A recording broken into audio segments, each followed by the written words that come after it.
पाकिस्तान में आटे, दाल और चावल के लिए चल रही गोलियां, बढ़ती महंगाई से मर रही पाकिस्तान की आवाम।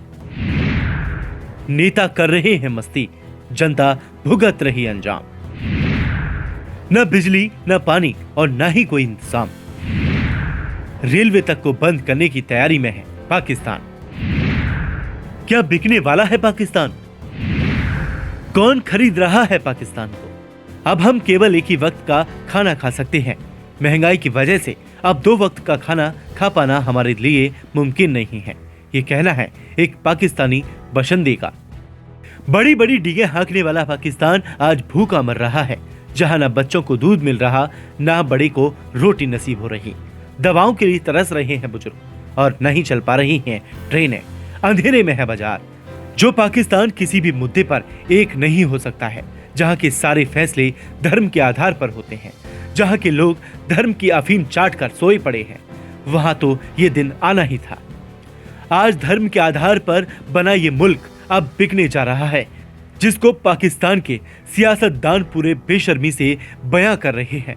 पाकिस्तान ने अपने मुल्क की नीतियों को जनता के मुताबिक ना बनाकर आतंकियों के लिए मुफीद बनाया है, जिसका हट जाना अब पूरे मुल्क को चुकाना पड़ रहा है। इसके नतीजे से पूरा पाकिस्तान चौपट हो गया और आवाम सड़कों पर आ गई।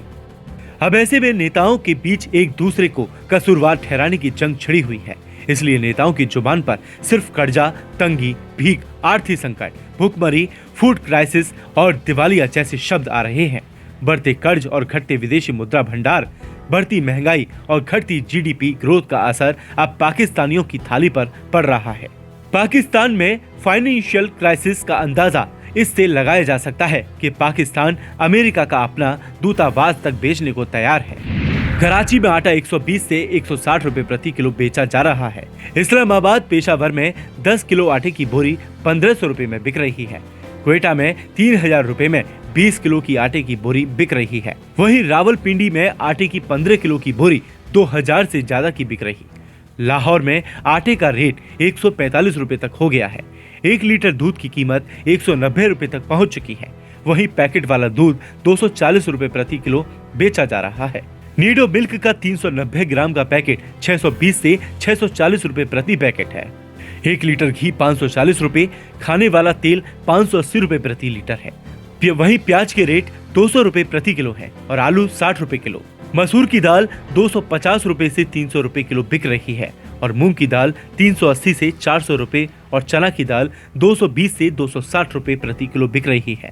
वहीं पेट्रोल डीजल के रेट 225 रुपए प्रति लीटर से ऊपर जा चुके हैं और गौमांस 750 से 850 रुपए प्रति किलो मिल रहा है। तो मटन की कीमत 1500 से 1800 रुपए किलो बिक रही है और जिंदा मुर्गा 400 रुपए प्रति किलोग्राम बिक रहा है।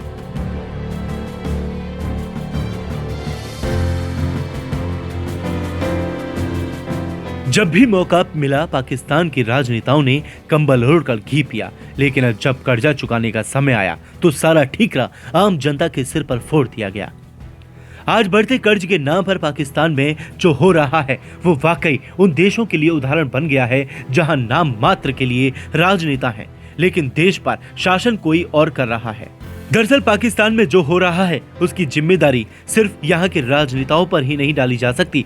इसके पीछे की असल वजह वहाँ की सेना और ISI है, क्योंकि सरकार तो बस दिखावा है, देश पर तो उन्हीं का राज है। समय के साथ सत्ता पर बैठे चेहरे बदलते रहते हैं, लेकिन सत्ता चलाने वाली सेना ही बनी रही। अगर कभी देश में त्रासदी आई तो पूरी दुनिया से मिलने वाली खैरात का बड़ा हिस्सा सेना ने छीन लिया। देश में विकास के नाम पर अगर चीन ने उधार दिया तो उसका भी बड़ा हिस्सा ने घटक लिया। यानी जनता सिर्फ वहां तमाशा देखती रही और कुछ ताकतवर लोगों ने पूरे देश को मटियों मेट कर दिया। अब हालात जब काबू में नहीं है तो सारा ठीकरा राजनेताओं पर फोड़ा जा रहा है। आगे बढ़ने से पहले आपको बताते हैं कि आज पाकिस्तान किस कदर कर्ज के जाल में फंसा है। पाकिस्तान के इकोनॉमिक सर्वे के मुताबिक कितना कर्ज है पाकिस्तान पर? मार्च 2022 तक उस पर 88 अरब डॉलर का कर्ज है। इसमें से 14.5 अरब डॉलर का कर्ज अकेले चीन का है। हालांकि ये कर्ज कहीं ज्यादा भी हो सकता है, क्योंकि पिछले साल IMF ने पाकिस्तान पर चीन का 25 अरब डॉलर का कर्ज होने का अनुमान लगाया था। पाकिस्तान पर चीन के state administration of foreign exchange का भी 7 अरब डॉलर का कर्ज है। इसके अलावा चीन के 3 बैंक ऑफ चाइना, ICBC और चाइना डेवलपमेंट बैंक का भी कर्ज है। पाकिस्तान दिवालिया होने की कगार पर आ गया है। इसका विदेशी मुद्रा भंडार लगातार कम होता जा रहा है। मई 2022 तक पाकिस्तान के पास 9.6 अरब डॉलर की विदेशी मुद्रा है, जबकि अप्रैल 2022 तक 10.75 अरब डॉलर का विदेशी मुद्रा भंडार था। पाकिस्तान पर किसका कितना कर्ज? पेरिस क्लब 9.7 अरब डॉलर, चीन 14.5 अरब डॉलर, वहीं सेफ चीन 7 अरब डॉलर, एशियन डेवलपमेंट बैंक 14.20 अरब डॉलर, वर्ल्ड बैंक 18.14 अरब डॉलर, कमर्शियल बैंक 8.7 अरब डॉलर। चीन के जाल में फंसता जा रहा है पाकिस्तान। रिपोर्ट के मुताबिक चीन ने पाकिस्तान को जो कर्ज दिया है उस पर 4.5% से 6% तक का ब्याज भी वसूल रहा है, जबकि कर्ज देने वाली अंतर्राष्ट्रीय एजेंसियां एशियन डेवलपमेंट बैंक, IMF और वर्ल्ड बैंक 3% से कम ब्याज लेती है। वहीं साल 2021 से 2022 में पाकिस्तान ने चीन के 4.5 अरब डॉलर के कर्ज पर 150 मिलियन डॉलर का ब्याज दिया था। इससे पहले 2019-2020 में 3 अरब डॉलर के कर्ज पर 120 मिलियन डॉलर का ब्याज चुकाया था।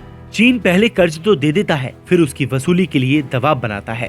इसी साल अप्रैल में चीनी कंपनी ने पाकिस्तान से नवंबर 2023 तक उसका 5.6 करोड़ डॉलर का बकाया चुकाने को बोला है। इस कंपनी ने लाहौर ऑरेंज लाइन प्रोजेक्ट में मदद की थी। वहीं चीन ने पाकिस्तान में कई प्रोजेक्ट शुरू किए हैं, लेकिन कर्ज न चुका पाने की वजह से कई का काम रोक दिया गया।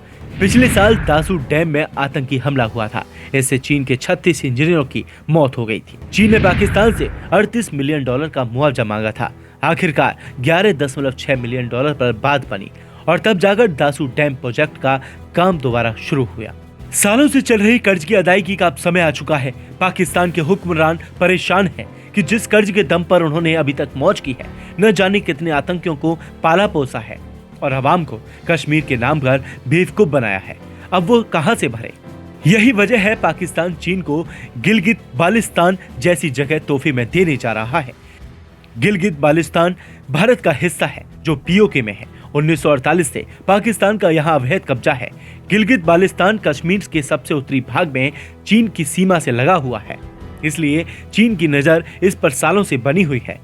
अब अगर पाकिस्तान ऐसा करता है तो इससे उसके लिए और परेशानी खड़ी हो सकती है।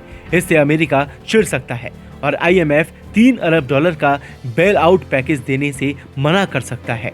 सिर्फ IMF ही नहीं बल्कि वर्ल्ड बैंक जैसी ग्लोबल एजेंसियां भी पाकिस्तान को ब्लैक लिस्ट कर सकती हैं। इतना ही नहीं, पाकिस्तान सरकार ऐसा करती है तो उसे यहाँ विद्रोह का सामना करना पड़ सकता है। तो वही जब से हिंदुस्तान में मोदी सरकार आई है, उसने अपनी विदेशी नीति से सब कुछ बदल कर रख दिया है। जहां एक तरफ PM मोदी ने पूरे विश्व का भ्रमण कर देश की विदेशी नीति को नए आयाम पर पहुंचाया है, तो वहीं दूसरी तरफ पूरे विश्व के सामने ऐसे देशों को कटघरे में लाकर खड़ा कर दिया है जो आतंक परस्त है, धर्म की आड़ में आतंकवादियों को पनाहगार बनते हैं। मोदी की विदेश नीति ने उनका हुक्का पानी बंद कर दिया जो धर्म के नाम पर विदेशों से चंदा मांगते थे। लेकिन अब मोदी ने उनकी असलियत सबके सामने ला दी है और विदेशों से मिलने वाली खैरात को बिल्कुल बंद कर दिया। ये भी एक बड़ी वजह है जो आज पाकिस्तान उर्फ आतंकिस्तान का ये हाल हो गया। इस तरह की तमाम वीडियो देखने के लिए हमारे चैनल पॉलिटिक्स जंक्शन को सब्सक्राइब जरूर करें।